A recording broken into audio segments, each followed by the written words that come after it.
ഈശോമിശിഹായ്ക്ക് സ്തുതിയായിരിക്കട്ടെ. തെനാക് Corpus Christi തിരുനാൾ, പരിശുദ്ധ പരമദിവ്യകാരുണ്യത്തിന്റെ തിരുനാൾ.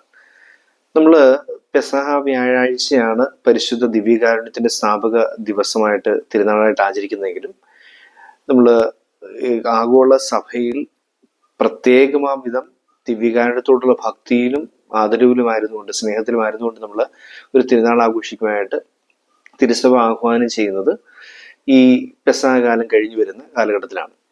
നമ്മൾ ദിവ്യകാരുണ്യത്തിന്റെ തിരുനാൾ ദിവസമായിരിക്കുമ്പോൾ പരിശുദ്ധ ദിവ്യകാരുണ്യത്തെ നമ്മൾ പല രീതിയിൽ ധ്യാനിച്ചിട്ടുണ്ട്, പല രീതിയിൽ ചിന്തിച്ചിട്ടുണ്ട്. അതിൻ്റെ നിർവചനം നമുക്കറിയാം. അപ്പത്തിൻ്റെയും നമ്മുടെ ആത്മാവിന്റെ ഭോജനമായി അപ്പത്തിൻ്റെയും വീഞ്ഞിന്റെയും സാദൃശ്യങ്ങൾ നമ്മുടെ കർത്താവ് ഈശോമിശിഹായുടെ തിരു ശരീരവും തിരു രക്തവും ദൈവസ്വഭാവവും അടക്കിക്കൊള്ളുന്ന ഈശോമിശിഹ സ്ഥാപിച്ച കൂദാശയാണ് ദിവ്യകാരുണ്യം, കുർബാന. നമ്മള് കുർബാനയെ, പരിശുദ്ധ ദിവ്യകാരുണ്യത്തെ 3 രീതിയിൽ കാണാനായിട്ട് സാധിക്കും. നമ്മൾ ഇന്നത്തെ ഈ ഒരു തെനാക് വീഡിയോ ഒരു 3 ഭാഗമായിട്ട് തിരിക്കാം. ഒന്നാമത്തെ ഭാഗം സജീവ സ്മാരകം, രണ്ടാമത്തെ ഭാഗം സ്നേഹ സമ്മാനം, മൂന്നാമത്തെ ഭാഗം സമുന്നത സന്ദേശം. ദിവ്യകാരുണ്യത്തെ ഈ 3 തലങ്ങളിൽ നമ്മൾ സ്വീകരിച്ചാൽ മാത്രമേ അതിന്റെ അർത്ഥം നമുക്ക് മനസ്സിലാക്കാൻ സാധിക്കുകയുള്ളൂ. ഇതൊരു സജീവ സ്മാരകമാണ്. ലോക അവസാനത്തോളം ഈശോ നമ്മളെ സ്നേഹിക്കുന്നു എന്ന് നമ്മളോട് പ്രഖ്യാപിക്കാൻ വേണ്ടി, നിരന്തരം നമ്മളെ ഓർമ്മിപ്പിക്കാൻ വേണ്ടി ഈശോ സ്ഥാപിച്ച സ്മാരകമാണ് ദിവ്യകാരുണ്യം. അത് ജീവനുള്ള സ്മാരകമാണ്. അതുകൊണ്ടാണ് അതിനെ സജീവ സ്മാരകം എന്ന് വിളിക്കുന്നത്. 2, സ്നേഹ സമ്മാനമാണ്. തനിക്ക് തൻ്റെ മക്കളോടുള്ള, തൻ്റെ ആ ദൈവജനത്തോടുള്ള, തന്നെ സ്നേഹിക്കുന്നവരോടുള്ള വലിയ സ്നേഹം ഈശോയ്ക്ക് പ്രഖ്യാപിക്കുവാനായിട്ട്, ആ സ്നേഹത്തിന്റെ അടയാളമായി ഒരു സമ്മാനം കൈമാറുവാൻ ആഗ്രഹിക്കുമ്പോൾ തൻ്റെ ശരീരവും രക്തവും തന്നെയാണ് ആ സമ്മാനമെന്ന് ഈശോ തിരിച്ചറിയുകയാണ്.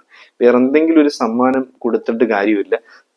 തന്നെ കൊടുത്താൽ മാത്രമേ തൻ്റെ ആ സ്നേഹത്തിന്റെ ആ അങ്ങേയറ്റത്ത് അൾട്ടിമേറ്റ് ആയിട്ടുള്ള ആ ഒരു സ്നേഹം പ്രകടിപ്പിക്കാൻ സാധിക്കുകയുള്ളൂ എന്ന് അറിയാവുന്ന ഈശോ തൻ്റെ ശരീരവും രക്തവും സമ്മാനമായി നമുക്ക് നൽകി. സ്നേഹ സമ്മാനമാണ് ദിവ്യകാരുണ്യം. മൂന്നാമത്തേത് സമുന്നതമായൊരു സന്ദേശമാണ്. ഈ ദിവ്യകാരുണ്യം ഒരു നോട്ട് ജസ്റ്റ് റിച്വലിസ്റ്റിക് ബ്രെഡ് എന്ന് നമ്മൾ തിരിച്ചറിയേണ്ടതുണ്ട്. ഇതൊരു ആചാരമായി മാറിയ അപ്പക്കഷ്ണമാണെന്ന് നമ്മൾ ചിന്തിച്ചു പോയാൽ തെറ്റി. അത് ഈശോയുടെ ലക്ഷ്യം അവിടെ പരാജയപ്പെടുകയാണ്. ഈശോ ലക്ഷ്യം വെക്കുന്നത് ഇതിനിങ്ങനെ ഒരു തിരുക്കർമ്മമായി, ആചാരമായി നമ്മൾ ഭക്തിയാദരങ്ങളോടുകൂടി ആരാധിച്ച് സ്വീകരിച്ച് അവിടെ തീർന്നു എന്ന് പറയാനുള്ളതല്ല. അത് നമ്മുടെ ജീവിതത്തിൽ പ്രതിഫലിക്കാനുള്ളതാണ്. അതുകൊണ്ടാണ് ഇതിനെ സമുന്നത സന്ദേശം എന്ന് വിളിക്കുന്നത്. ആ ദിവ്യകാരുണ്യത്തിലെ സന്ദേശം എന്താണെന്ന് നമ്മൾ ഉൾക്കൊള്ളേണ്ടതായിട്ടുണ്ട്. 3 ഭാഗങ്ങളിലേക്ക് നമ്മൾ വിശദമായിട്ട് പ്രവേശിക്കുകയാണ്. സജീവ സ്മാരകം. സജീവ സ്മാരകമാണ് എന്ന് പറയുമ്പോൾ ഈശോ ലൂക്കായുടെ സുവിശേഷം 22-19 വാക്യത്തിൽ ഈശോ പറയുന്നുണ്ട്, do this in memory of me, ഇതെന്റെ ഓർമ്മയ്ക്കായി ചെയ്യുവൻ. നമ്മൾ ഈ സജീവ സ്മാരകമാണ് എന്ന് തിരിച്ചറിയാൻ വേണ്ടി ഉപയോഗിക്കുന്നത് ഈശോയുടെ ദിവ്യകാരുണ്യവുമായി ബന്ധപ്പെട്ട അത്ഭുതങ്ങളെയാണ്. യൂക്കറിസ്റ്റിക് മിറാക്കിൾസ്, ദിവ്യകാരുണ്യ അത്ഭുതങ്ങൾ. 700-750 AD ഇറ്റലിയിൽ ലാൻജിയാനോയിൽ നടന്ന ദിവ്യകാരുണ്യത്തിന്റെ ആദ്യ അത്ഭുതം മുതൽ നമ്മൾ സമീപകാലത്തായിട്ടൊക്കെ നടന്നു എന്ന് പറയപ്പെടുന്ന കേരളത്തിൽ നടന്ന ദിവ്യകാരുണ്യ അത്ഭുതം വരെ, വത്തിക്കാൻ അംഗീകരിച്ചൊരു ദിവ്യകാരുണ്യ അത്ഭുതം ഇപ്പോൾ സമീപ കാലഘട്ടത്തിൽ ഈ അടുത്ത ദിവസങ്ങളിലൊക്കെ ആയിട്ട് നമ്മൾ സോഷ്യൽ മീഡിയയിൽ നിറഞ്ഞു നിൽക്കുന്നുണ്ട്.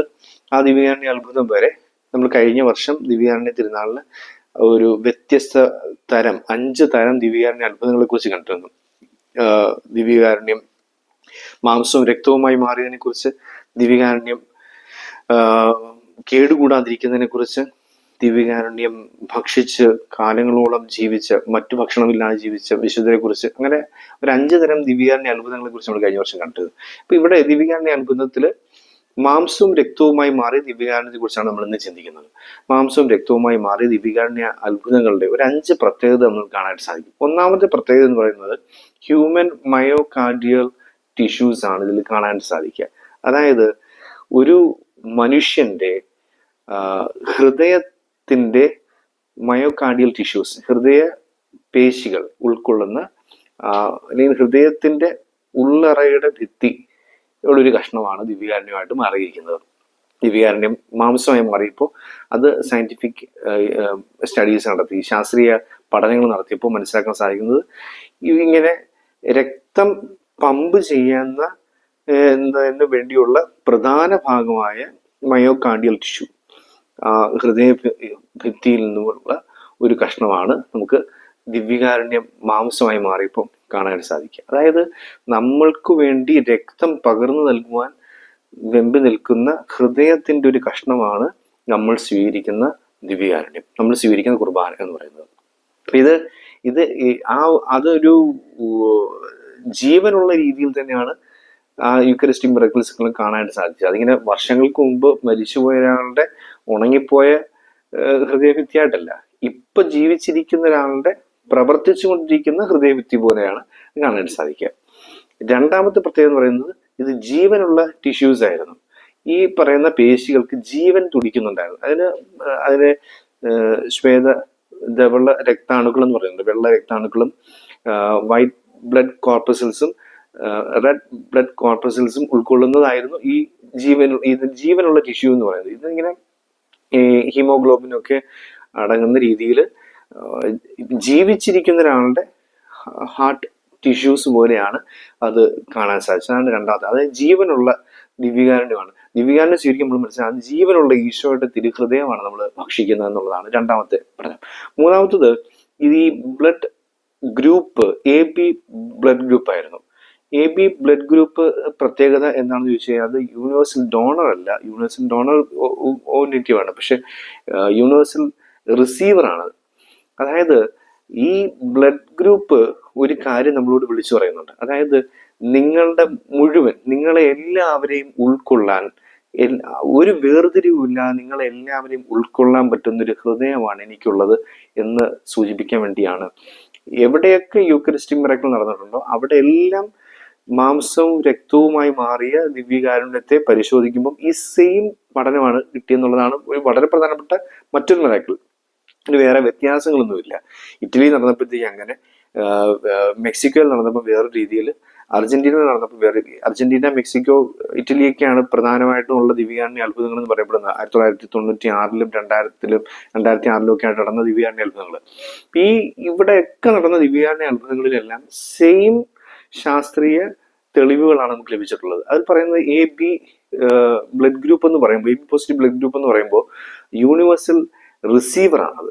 അതായത് എല്ലാവരെയും സ്വീകരിക്കാൻ പറ്റുന്ന ഒരു ഹൃദയമാണ് ഈശോയ്ക്കുള്ളത് എന്ന് പഠിപ്പിക്കുന്ന രീതിയിലാണ് ഈ ബ്ലഡ് ഗ്രൂപ്പിന്റെ പ്രത്യേകത. ഈ ബ്ലഡ് ഗ്രൂപ്പിനുള്ള പ്രത്യേകത യൂണിവേഴ്സൽ റിസീവർ ആണ്, എല്ലാവരെയും സ്വീകരിക്കാൻ പറ്റുന്ന ഒരു ഹൃദയമാണ് എന്ന് സൂചിപ്പിക്കാൻ വേണ്ടിയാണ് ഹൃദയത്തിലെ ബ്ലഡ് ഗ്രൂപ്പ് AB എന്ന് നമുക്ക് കാണാനായിട്ട് സാധിക്കാം.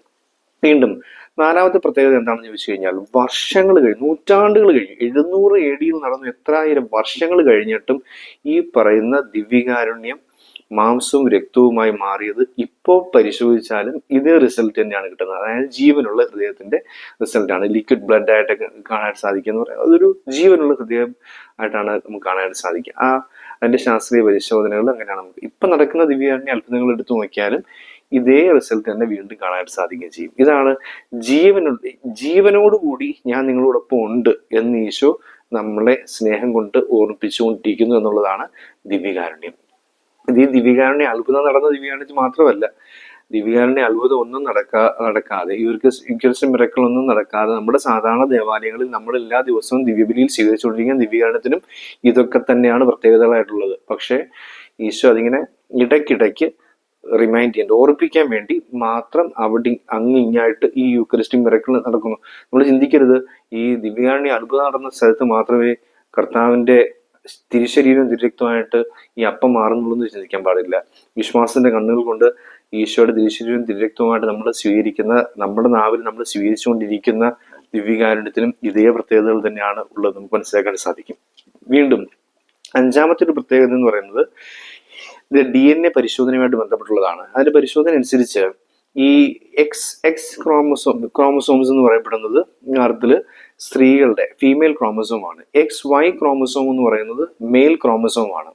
അതായത് മെയിൽ ഈശോയുടെ DNA ടെസ്റ്റുമായിട്ട് ആ ബ്ലഡ് DNA ടെസ്റ്റ് നടത്തുമ്പോൾ കാണുന്നത് X ക്രോമസോം മാത്രമേ അതിലുള്ളൂ. Y ക്രോമസോം വന്നിട്ടില്ല. ഇത് ഇതിന്റെ ഒരു തിയോളജിക്കൽ എക്സ്പ്ലനേഷൻ എന്ന് പറയുന്ന തരത്തിൽ X chromosome X chromosome double X chromosome എന്ന് പറയുന്ന സംഭവം തരത്തിൽ ഫീമെയിൽ ക്രോമസോമാണ്. XY എന്ന് പറയുന്നത് മെയിൽ ക്രോമസോമാണ്. അപ്പനിൽ നിന്നും വരേണ്ടതാണ്. ഇപ്പം ഈശോയിൽ ആ Y എന്ന് പറയപ്പെടുന്ന ഘടകം ഇല്ല എന്ന് പറയുമ്പോൾ XY ക്രോമസോമായിട്ടല്ല ഈ പുരുഷനായ ഈശോയുടെ ക്രോമസോം നമ്മൾ കാണുന്നത്, എക്സ് ക്രോമസോമായിട്ടാണ്. അതിനർത്ഥം he had no earthly father.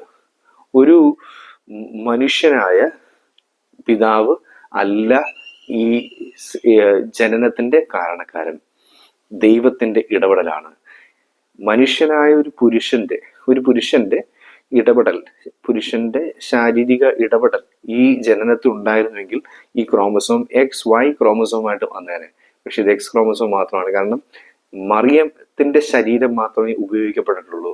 ഒരു പുരുഷ ശരീരം അവിടെ ഉപയോഗപ്പെട്ടിട്ടില്ല ഈ സൃഷ്ടിയിൽ, ഈ ജനനത്തിന്. ദൈവമാണ് ഇട്ടിരിക്കുന്നത് എന്നൊരു പ്രൂഫ് കൂടി നമുക്ക് ഇവിടെ നിന്ന് വായിച്ചത്. ഇതിനെ ഒപ്പോസ് ചെയ്യുന്ന ഒരുപാട് സയന്റിഫിക്, അതല്ല ഇങ്ങനെ മ്യൂട്ടിലേഷൻ സംഭവിച്ചു പോയ, അല്ലെങ്കിൽ ഇങ്ങനെ ചില ഇങ്ങനെ ക്രോമസോമിന് പ്രശ്നമുള്ള അല്ലെങ്കിൽ DNA പ്രശ്നമുള്ളതിനൊക്കെ ഇങ്ങനെയുള്ള രീതി വരാറുണ്ട് എന്നൊക്കെ പറഞ്ഞിട്ടുള്ള സയന്റിഫിക് എതിർവാദങ്ങൾ നമുക്ക് കാണാൻ സാധിക്കും. പക്ഷെ നമ്മളതിലേക്ക് പോകുന്നില്ല. നമ്മൾ മനസ്സിലാക്കുന്നത് ഇതും ഒരു പ്രൂഫായിട്ട് തന്നെയാണ്. പിന്നെ 5 രീതിയിൽ യുക്കറിസ്റ്റിക് മിറക്കിളിൽ നിന്നും ഈശോ പഠിപ്പിക്കുന്ന ഒരു പാഠമുണ്ട്. സജീവനായ ദൈവപിതാവിൽ നിന്നും ജനിച്ച, ഇന്നും ജീവിക്കുന്ന, ഇന്നും നമ്മളോടൊപ്പം തുടിക്കുന്ന, ഹൃദയത്തോടു കൂടി ജീവിക്കുന്ന ഈശോയുടെ ഓർമ്മപ്പെടുത്തലാണ്. ഈശോയാണ് ദിവ്യകാരുണ്യത്തിനകത്ത് ഉള്ളത്, ദിവ്യകാരുണ്യത്തിൽ സന്നിഹിതനായിരിക്കുന്നത്. സജീവ സ്മാരകമാണ്, സ്നേഹത്തിന്റെ സജീവ സ്മാരകമാണ് ദിവ്യകാരുണ്യം. നമുക്ക് അടുത്ത ഭാഗത്തേക്ക് പോവാം. സ്നേഹ സമ്മാനമാണ് ദിവ്യകാരുണ്യം. ഇങ്ങനെയാണ് ഈ സ്നേഹ സമ്മാനമാണ് എന്ന് പറയുന്നത്. ഒരു രസകരമായ രീതി നമുക്ക് ഇതിനെ വായിച്ചെടുക്കാൻ സാധിക്കും. 6-ാം അധ്യായമാണ്, യോഹന്നാൻ 6-ാം അധ്യായമാണ് ദിവ്യകാരുണ്യത്തിന്റെ അധ്യായം. ഇതിലെ യോഹന്നാൻ 6:11, 6:22 എന്ന് പറയുന്നത്, ഈ 11:23 എന്ന് പറയുന്നത് ഒരു നമുക്ക് വായിച്ചെടുക്കാം. പിന്നെ 6:33, 6:44, 6:55, 6:66 ഈ വാക്യങ്ങൾ നമ്മൾ പരിശോധിക്കുകയാണെങ്കിൽ ഈ സ്നേഹ സമ്മാനമാണെന്നുള്ള പാഠം നമുക്ക് മനസ്സിലാക്കാൻ സാധിക്കും. നമുക്ക് ആദ്യം ഒന്ന് ഇത് വ്യക്തമാകാൻ വേണ്ടി യോഹന്നാൻ 6:55 പോവാം. അവിടെ പറയുന്നത് ഇങ്ങനെയാണ്: എൻ്റെ ശരീരം യഥാർത്ഥ ഭക്ഷണമാണ്, എൻ്റെ രക്തം യഥാർത്ഥ പാനീയമാണ്. എന്തുകൊണ്ടെന്ന് വെച്ച് കഴിഞ്ഞാൽ, എൻ്റെ ശരീരം ഭക്ഷിക്കുകയും എൻ്റെ രക്തം പാനം ചെയ്യുകയും ചെയ്യുന്നവൻ എന്നിലും ഞാൻ അവനിലും വസിക്കും. ഇതാണ് സ്നേഹസമ്മാനം. ഈശോയുടെ വലിയ സ്നേഹത്തിന്റെ ആഗ്രഹമാണ് നമുക്കുള്ളിൽ വസിക്കണം, നമ്മൾ അവനുള്ളിൽ വസിക്കണം എന്നുള്ളത്. അതിന് ഈശോയ്ക്ക് നമ്മുടെ ഭക്ഷണമായി മതിയാകും. അതിനാണ് ഈശോ ദിവ്യകാരുണ്യ അപ്പമായി മാറുന്നത്. അപ്പൊ ഈശോ പറയാണ്, എൻ്റെ ശരീരം യഥാർത്ഥ ഭക്ഷണം, എൻ്റെ രക്തം യഥാർത്ഥ പാനീയവുമാണ്. എൻ്റെ ശരീരം ഭക്ഷിക്കുന്നവൻ, എൻ്റെ രക്തം പാനം ചെയ്യുന്നവൻ എന്നിലും ഞാൻ അവനിലും വസിക്കും. ഇതിനാണ് ഞാൻ കുർബാനയായി മാറുന്നത്, സ്നേഹ സമ്മാനമായി മാറുന്നത്. അപ്പൊ നമുക്ക് ഇങ്ങനെ ഒന്നാവണം എന്നുള്ള ഈശോയുടെ ആഗ്രഹം കൊണ്ടാണ് ഈശോ അപ്പമായി മാറുന്നത്. യോഹന്നാൻ 6:55, 56 വാക്യം നമ്മൾ വായിക്കുന്നു.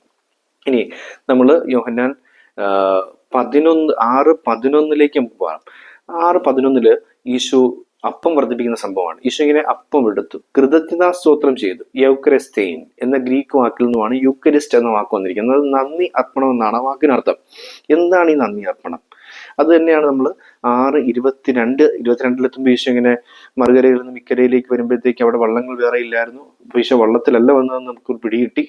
എന്നിട്ട് 23-ാം വാക്യം പറയുന്നുണ്ട്, ഈശോ സ്തോത്രം ചെയ്ത് അപ്പം വർദ്ധിപ്പിച്ച ആ ഭാഗത്ത് നിന്നും വന്നിരിക്കുന്നു എന്ന് പറഞ്ഞ ആ ഭാഗത്തെക്കുറിച്ച്, ആ സ്ഥലത്തെ കുറിച്ച് പറയുന്നുണ്ട്. അപ്പം ഇവിടെ രണ്ടിടത്ത് ഈ കൃതജ്ഞതാ സ്തോത്രം എന്ന വാക്കാണ് നമുക്ക് കാണാൻ സാധിക്കുക. എന്താണ് ഈ യൂക്കരിസ്റ്റ് എന്ന് പറയപ്പെടുന്ന വാക്കുകൊണ്ടർത്ഥം? നന്ദി. ഈ അപ്പം എൻ്റെ കൈകളിൽ എത്താൻ കാരണമായ ദൈവം തമ്പുരാനെ, പിതാവായ ദൈവമേ നന്ദി. ഇതെപ്പോഴും നമ്മുടെ മനസ്സിലുണ്ടായിരിക്കണം. നന്ദി നിറഞ്ഞ ഹൃദയത്തോടു കൂടി മാത്രമേ എന്തും കൈനീട്ടി വാങ്ങാവൂ, എസ്പെഷ്യലി അപ്പം, ഭക്ഷണം. അതാണ് ഈ നന്ദി എന്ന വാക്കുകൊണ്ട് അർത്ഥമാക്കുന്നത്. യുക്കരിസ്റ്റ് എന്ന വാക്കാണ് കുർബാനയ്ക്ക് ഇംഗ്ലീഷിൽ കൊടുത്തിരിക്കുന്നത്. അത് ഗ്രീക്ക് ഭാഷയിൽ യൗക്കരിസ്റ്റൈൻ എന്ന വാക്കിൽ നിന്നും വരുന്നു. നന്ദി എന്നാണ് ആ വാക്കിനർത്ഥം. നന്ദി നിറഞ്ഞ ഹൃദയത്തോടു കൂടി വേണം എന്തും സ്വീകരിക്കാൻ, എന്തും പങ്കുവെക്കാനും. അപ്പൊ ഇത് പങ്കുവെക്കുന്നതിനകത്തുണ്ട് നന്ദി. എൻ്റെ കയ്യിൽ നിന്നും ഈ അപ്പം വാങ്ങിച്ച് ഇവർ ഭക്ഷിക്കുന്നതിന് നന്ദി ദൈവമേ എന്ന് ഈശോ പറയുക. അതിൻ്റെ കാരണമുണ്ട്. കാരണം ഇത് വ്യക്തമായിട്ട് നമ്മൾ ഈ അമ്മയിലൂടെയാണ് ദൈവത്തെ നമുക്ക് വായിച്ചെടുക്കാനും പഠിക്കാനൊക്കെ സാധിക്കുന്നത്. ഈശോ അങ്ങനെയാണ് അമ്മയെ സൃഷ്ടിച്ചിരിക്കുന്നത്. ഒരമ്മ കുഞ്ഞിന് ജന്മം നൽകി കഴിയുമ്പോൾ ആ കുഞ്ഞിന് നൽകാനുള്ള കരുണ മുലപ്പാലായി അമ്മയുടെ ശരീരത്തിലുണ്ട്. ഇതിനാണ് നമ്മൾ സ്പ്ലാങ്കനെറ്റ്സൊമായി എന്നൊക്കെ പറഞ്ഞുകൊണ്ട് ഈശോയുടെ കരുണയെ കുറിച്ച് പറയുന്നത്. ഇങ്ങനെ കുഞ്ഞ് അമ്മയുടെ പാലിന് വേണ്ടി കരയുന്നത് മറ്റൊരു മുറിയിൽ നിന്നാണെങ്കിൽ പോലും കേൾക്കുന്ന മാത്രയിൽ അമ്മയുടെ ശരീരത്തിൽ ഉണ്ടാകുന്ന പാല് കൊടുക്കാനുണ്ടാകുന്ന വ്യത്യാസം സ്പ്ലാങ്കനെറ്റ്സൊമായി, ഇതാണ് കരുണയ്ക്കായിട്ട് ഉപയോഗിച്ചിരിക്കുന്ന വാക്ക്. ദിവ്യകാരുണ്യ അത്ഭുതം നടക്കുന്നതിന് ചുറ്റും ഉപയോഗിച്ച വാക്കാണ്.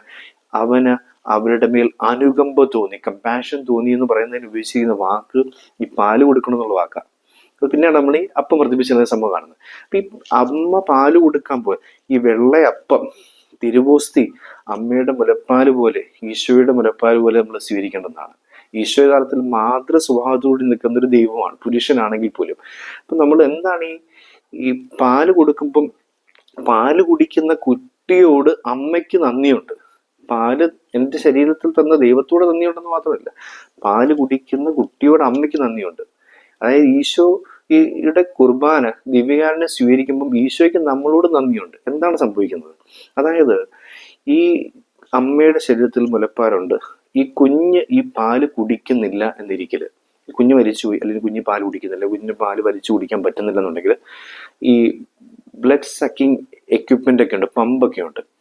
ഗൂഗിളിൽ സെർച്ച് ചെയ്താൽ കാണാൻ സാധിക്കും. നമ്മൾ ഒരുപക്ഷെ നല്ല വലിയ മെഡിക്കൽ സ്റ്റോറുകളിൽ ചെന്ന് കഴിഞ്ഞാൽ അവിടെ ഇങ്ങനെ ബോക്സിൽ വെച്ചേക്കുന്ന കാണാൻ സാധിക്കും, ബ്രസ്റ്റ് ഫീഡിങ് പമ്പ് എന്നൊക്കെ പറഞ്ഞുകൊണ്ട്. അതായത് അമ്മയുടെ മുലപ്പാല് കുഞ്ഞ് കുടിക്കുന്നില്ലെന്നുണ്ടെങ്കിൽ ഈ മുലപ്പാല് കെട്ടിക്കിടന്നാൽ അമ്മയ്ക്ക് നീർക്കെട്ട് അല്ലെങ്കിൽ അതുപോലെയുള്ള അസ്വസ്ഥതകൾ, അമ്മയുടെ ശരീരത്തിൽ ഉണ്ടാകുന്ന ബുദ്ധിമുട്ടുകൾ വളരെ തീവ്രമാണ്. കുഞ്ഞൊക്കെ മരിച്ചു വീഴുന്ന അമ്മമാർ അനുഭവിക്കുന്ന വേദന എന്നൊക്കെ നമുക്ക് വിളിക്കാൻ സാധിക്കും. ആ പാല് കൊടുക്കാൻ പറ്റാതിരിക്കുന്ന ഒരു വേദന. ഈ അതുമായിട്ട് ബന്ധപ്പെട്ട് ഒരുപാട് കഥകളൊക്കെ ഉണ്ട്, നമ്മൾ കേട്ടിട്ടുണ്ടാവും, അതിലേക്ക് പോകുന്നില്ല. കഥകളും സംഭവങ്ങളും ചിത്രങ്ങളും ഒക്കെ ബന്ധപ്പെട്ടുണ്ട്. അപ്പോൾ ഈ പാല് യഥാർത്ഥത്തിൽ പുറത്ത് പോയില്ല എന്നുണ്ടെങ്കിൽ ഇതിന് കെട്ടിക്കിടക്കുമ്പോൾ ഉണ്ടാകുന്നൊരു ബുദ്ധിമുട്ടുണ്ട്. ഇത് നമുക്ക് ഈശോയിലേക്ക് വരാം. ഈശോയിൽ ഇങ്ങനെ കരുണ കെട്ടിക്കിടക്കുക. അതുകൊണ്ട് ഇങ്ങനെ ഈ വിലാവിലേക്ക് കുന്തം കുത്തി ഇറക്കിയപ്പോൾ അവിടെ നിന്നും ഒരു ഉറവ പൊട്ടിയിട്ട്, ഒരു പാറ പൊട്ടിയിട്ട് പുറത്തേക്ക് ഇങ്ങനെ ഈ ഇങ്ങനെ കിണറിനൊക്കെ കല്ല് പൊട്ടിക്കുമ്പോഴത്തേക്ക് വെള്ളം ചീറ്റുന്നു എന്ന് പറയുന്ന പോലെ പുറത്തേക്ക് രക്തവും ജലവും ചീറ്റി ഒഴുകി ഇറങ്ങി എന്ന് പറയുമ്പോൾ ഒലിച്ചിറങ്ങി എന്നല്ല അതായത് നമ്മൾ പാഷൻ ഓഫ് ക്രൈസ്റ്റ് വളരെ മനോഹരമായിട്ട് അത് കാണിക്കുന്നത്. പൊട്ടി പുറത്തേക്ക് ഒഴുകിയ ഇങ്ങനെ പൈപ്പൊക്കെ പൊട്ടുമ്പോൾ വെള്ളം ചീറ്റുന്ന പോലെ രക്തം വെള്ളവും പുറത്തേക്ക് ഒഴുകുന്നത് കാണിക്കുന്നത്. എന്ന് പറയുമ്പോൾ ഇങ്ങനെ കരുണ കെട്ടിക്കിടക്കുക ഈശോയുടെ ഉള്ളിൽ. അത് സ്വീകരിച്ചില്ല എന്നുണ്ടെങ്കിൽ ഈശോ അസ്വസ്ഥന. ഈശോയുടെ കരുണ ഇങ്ങനെ നിറഞ്ഞു കിടക്കുന്ന ഈശോ കരുണ പുറത്തേക്ക് ഒഴുകുന്നില്ല എന്നുണ്ടെങ്കിൽ, ദിവ്യകാരുണ്യമായി കുമ്പസാരമായി കരുണ പുറത്തേക്ക് ഒഴുകി ഇറങ്ങുമ്പോൾ കൈനീട്ടി നമ്മളത് വാങ്ങിക്കാൻ നിൽക്കുന്നുണ്ട് എങ്കിൽ ഈശോയ്ക്ക് അത് വാങ്ങിക്കുന്ന നമ്മളോട് നന്ദിയുണ്ട്. ഈശോയെ കരുണാസമ്പന്നനാക്കിയ പിതാവായ ദൈവത്തോട് നന്ദിയുണ്ടാവും പോലെ തന്നെ കരുണ നമ്മൾ ഈശോയിൽ നിന്ന് കൈനീട്ടി വാങ്ങിക്കുമ്പോൾ ആ കരുണ വാങ്ങിക്കുന്ന നമ്മളോട് ഈശോയ്ക്ക് നന്ദിയുണ്ട്. കാരണം അങ്ങനെ കെട്ടിക്കിടക്കാൻ പറ്റുന്ന കാര്യമല്ല ഈ കരുണ എന്ന് പറയുന്നത്. അപ്പൊ അമ്മയുടെ ആ മുലപ്പാല് പോലെ നമ്മളിലേക്ക് ചുരത്തുന്ന കരുണയിൽ ഈശോ നന്ദിയുള്ളവനായി മാറും, നമ്മളോടും പിതാവിനോടും നമ്മളോടും. അപ്പം അതുകൊണ്ടാണ് യുക്കരിസ്റ്റ് എന്ന വാക്കിന് ഈ രണ്ട് തലങ്ങളിൽ നന്ദി എന്ന് പറയുന്നൊരു അർത്ഥമുണ്ട്. ഈശോയ്ക്ക് നമ്മളിങ്ങനെ ഈശോയുടെ കുർബാന സ്വീകരിച്ച് അമ്മയുടെ മുലപ്പാല് പോലെ കുർബാന സ്വീകരിച്ചുകൊണ്ടിരിക്കുമ്പോൾ, കുംഭസാരത്തിലൂടെ അനുഗ്രഹം സ്വീകരിച്ചുകൊണ്ടിരിക്കുമ്പോൾ ഈശോയ്ക്ക് നമ്മളോടൊരു നന്ദിയുണ്ട്. അർത്ഥത്തില് സ്വർഗസ്നായ പിതാവിനോട് നന്ദിയുണ്ട്. ഈ ഒരു എലമെന്റാണ് നമുക്ക് കാണാൻ സാധിക്കുക. അതുകൊണ്ട് മൂന്നാമത് നമ്മൾ കാണേണ്ട ഒരു കാര്യം, യോഹന്നാൻ സുവിശേഷം 6-ാം വാക്യം 33-ാം വാക്യത്തിൽ പറയുന്നത് ഇങ്ങനെയാണ്: ദൈവത്തിന്റെ അപ്പം സ്വർഗത്തിൽ നിന്ന് ഇറങ്ങി വന്ന് ലോകത്തിന് ജീവൻ നൽകുന്നത് അത്രേ. സ്വർഗത്തിൽ നിന്ന് ഇറങ്ങി വന്ന് ലോകത്തിന് ജീവൻ നൽകുന്ന അപ്പമാണ്. അപ്പം ഇതിങ്ങനെ ഈശോയിൽ നിന്ന് മാത്രം വരുന്നതല്ല, ഈശോ അത് സ്വർഗത്തിൽ നിന്ന് എടുത്ത് മനുഷ്യന് കുടിക്കുക. അപ്പൊ അതിന് ഭയങ്കരമായ സ്വർഗത്തെയും മനുഷ്യനെയും തമ്മിൽ കണക്ട് ചെയ്യുന്ന ഒരു വലിയൊരു സ്നേഹം ഇവിടെ പ്രകടമാകുന്നുണ്ട്. സ്വർഗത്തിന് മനുഷ്യനോടുള്ള സ്നേഹം, സ്വർഗീയ പിതാവിന് മനുഷ്യനോടുള്ള സ്നേഹം, അത് വാങ്ങി കൊടുക്കുന്നുള്ളതാണ് 6:33 വാക്യത്തിൽ നമ്മളിത് വായിക്കുന്നത്. 6:44 നമ്മൾ വായിക്കുന്ന ഇങ്ങനെയാണ്, എന്നെ അയച്ച പിതാവ് ആകർഷിച്ചാലല്ലാതെ ഒരുവനും എൻ്റെ അടുത്തേക്ക് വരുവാൻ സാധിക്കുകയില്ല, അന്ത്യദിനത്തിൽ അവനെ ഞാൻ ഉയർപ്പിക്കുകയും ചെയ്യും. നമ്മൾ മരണത്തിനൊക്കെ വായിക്കുന്ന വായനയാണ്. അതായത് ഇങ്ങനെ ഈ കുർബാനയോടൊക്കെ നിനക്കൊരു സ്നേഹം തോന്നുന്നുണ്ടെങ്കിൽ അത് നിന്റെ ക്വാളിറ്റി അല്ല, നിനക്ക് എന്നോട് സ്നേഹം തോന്നാൻ കൃപ നൽകിയ പിതാവിന്റെ ക്വാളിറ്റിയാണ്. പിതാവ് നിന്റെ ഹൃദയത്തിൽ ആ കൃപ നിക്ഷേപിച്ചത് കൊണ്ട് മാത്രമാണ് നിനക്ക് എന്നോടും എൻ്റെ കുർബാനയോട് സ്നേഹം തോന്നുന്നത്.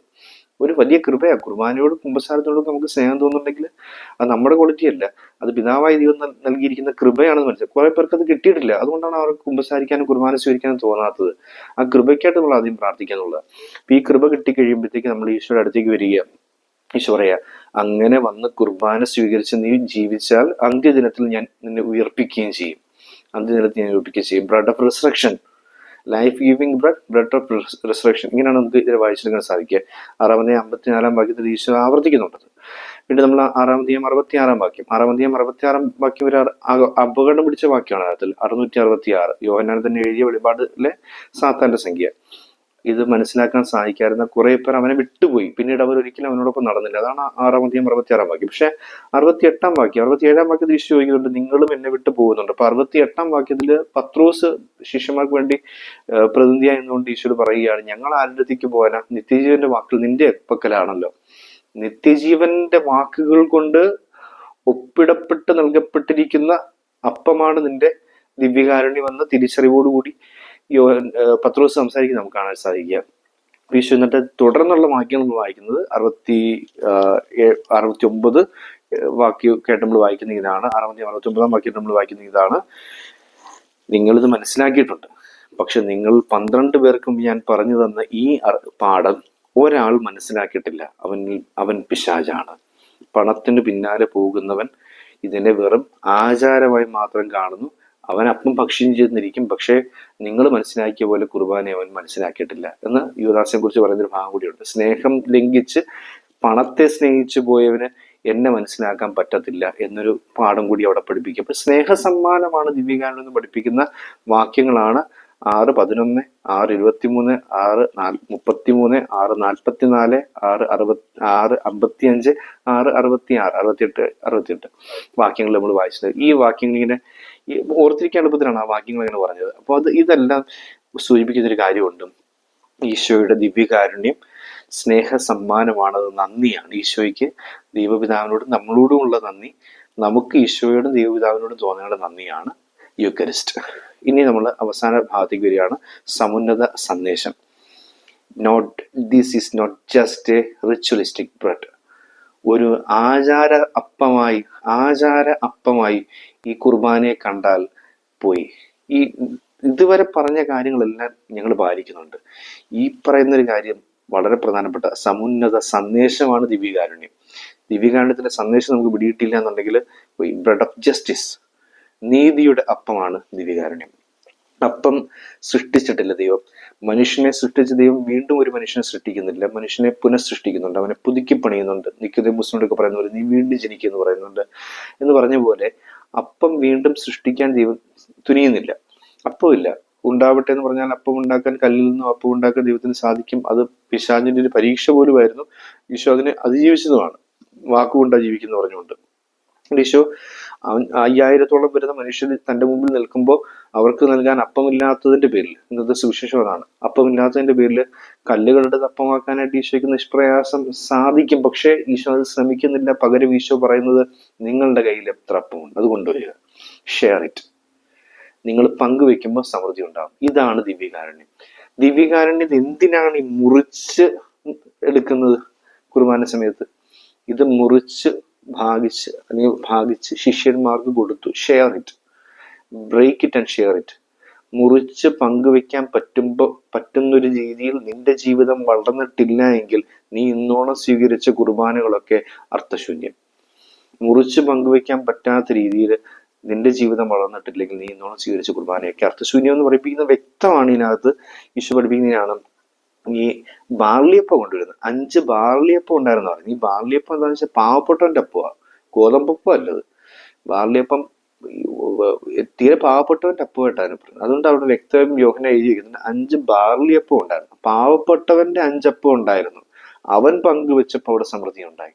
ഇതാണ് നമുക്ക് കാണാൻ സാധിക്കും. ഇപ്പം ഈ അപ്പം ഈ ഞായറാഴ്ച വന്ന് അപ്പം വാങ്ങിച്ച് കഴിച്ച ശേഷം വീട്ടിൽ പോയി കഴിഞ്ഞാൽ ക്രിസ്ത്യാനിയാണെന്ന് നമ്മൾ ചിന്തിക്കാൻ പാടില്ല. ഈ മുറിച്ച് നൽകപ്പെട്ടിരിക്കുന്ന അപ്പം പോലെ എൻ്റെ ജീവിതത്തിൽ നിന്ന് എനിക്ക് മുറിച്ച് പങ്കുവയ്ക്കാൻ സാധിക്കുന്നില്ല എങ്കിൽ ഈ അപ്പത്തിന്റെ കണ്ടിന്യൂഷൻ ഇല്ല, അവിടെ തീർന്നു, അവിടെ ഫുൾ ടൈം. ഈ പള്ളിയുടെ വാതിലിറങ്ങി കഴിഞ്ഞപ്പോഴത്തേക്ക് കുർബാന അവിടെ തീർന്നു എന്നുള്ളതാണ്. ഇത് പോയി ജീവിച്ചാൽ do this in memory of me എന്ന് ഈശോ പറയുമ്പോഴത്തേക്ക് ഇത് പോയി നീ ജീവിക്കുന്ന ഒരു അർത്ഥമുണ്ട്, ഇത് പോയി നിന്റെ ജീവിതത്തിൽ നീ പ്രാവർത്തികമാക്കുന്ന ഒരു അർത്ഥമുണ്ട്. അപ്പൊ ഇത് ഈ പങ്കുവെപ്പിലോട്ട് നീ വളർന്നിട്ടില്ല. അതാണ് ഈ ആദിമ ക്രൈസ്തവ സമൂഹം അപ്പം പങ്കുവയ്ക്കുന്നതിന്, അപ്പം മുറിക്കലിന് വേണ്ടി വന്നിരിക്കാതെ.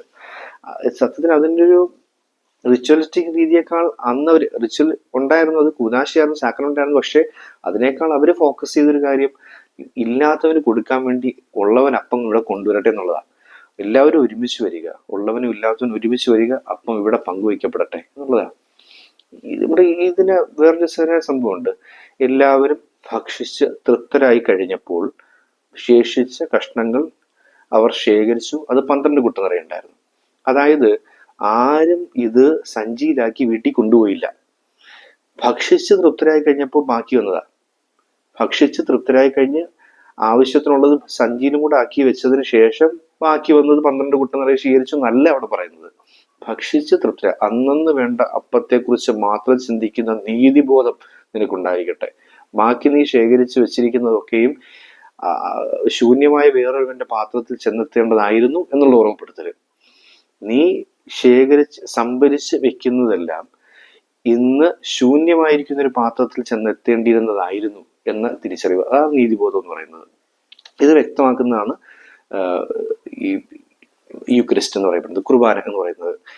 12 കുട്ട നിറയെ ശേഖരിച്ചു എന്ന് പറയുമ്പോൾ അതിനർത്ഥം ഇത് മിച്ചം വന്നു, ഇത് എല്ലാവർക്കും തൃപ്തിയായി, ആരും എടുത്തോണ്ട് പോയിട്ടില്ല എന്നുള്ളതാണ്. നമ്മളങ്ങനല്ല. കുർബാന നമ്മള് പള്ളിമുറ്റത്ത് തന്നെ നോക്കിയാണ് മനസ്സിലാക്കാൻ അവിടെ ഒരു സ്നേഹവിരുന്ന് വിളമ്പുന്ന ഒരു പാക്കറ്റ് വിതരണം ചെയ്യുന്നു.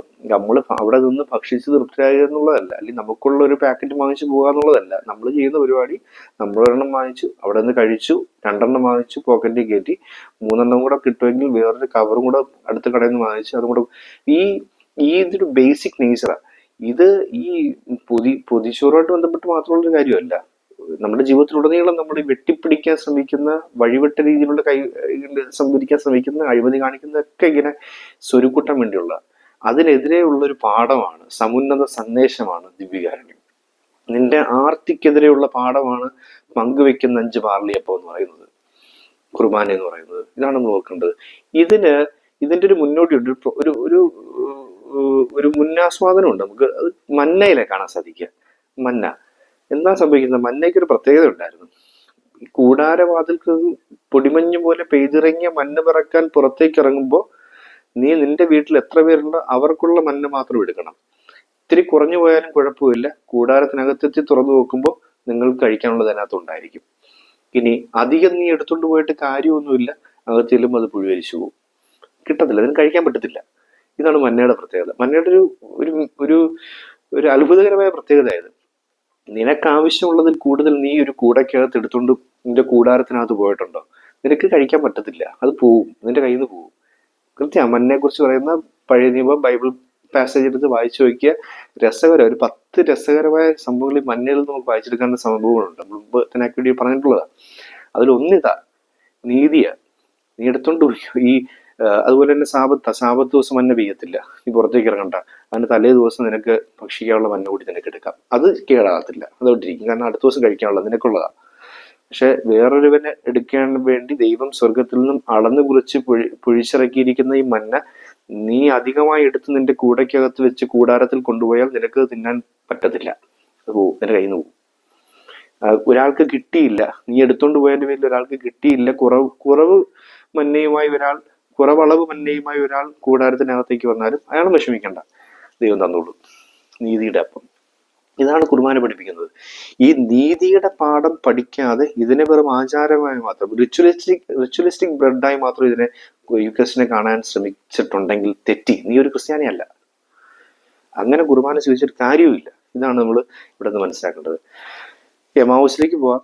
ലൂക്കായുടെ സുവിശേഷം 24-31 വാക്യം, അതോടെ നമ്മൾ ചിന്തകൾ അവസാനിപ്പിക്കുകയാണ്. അവിടെ അപ്പം മുറിച്ചപ്പോൾ കണ്ണു തുറന്നു എന്ന് പറയുന്നുണ്ട്. അപ്പം മുറിച്ചപ്പോൾ കണ്ണു തുറന്നു.